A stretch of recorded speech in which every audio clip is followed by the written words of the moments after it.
Hi everyone, ফোনের gallery scroll করতে গিয়ে হদিশ পেলাম পুরনো একটা ভিডিও। সেদিন বেরিয়েছিলাম কাঁচরাপাড়া যাওয়ার জন্য, কিন্তু দুজনেই ফুচকা প্রেমী বলে পৌঁছে গেছিলাম ফুচকাপাড়ায় জীবনে প্রথমবার।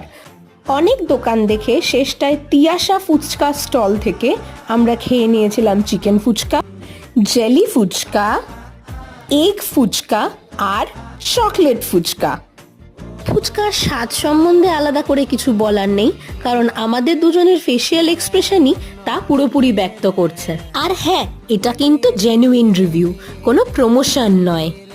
আর সকল ফুচকা প্রেমীদের উদ্দেশ্যে বলতে চাই, জীবনে একবার ফুচকা পাড়ায় গিয়ে সেখানকার ডিফারেন্ট ফ্লেভার্সের ফুচকা ট্রাই করা কিন্তু মাস্ট, না হলে কিছু একটা বাদ থেকে যায়। ফুচকা টুচকা খেয়ে আমরা কাঁচরাপাড়া না গিয়েই হলাম বাড়িমুখী। আজ টাটা, দেখা হচ্ছে আবার পরের মিনি ব্লগে।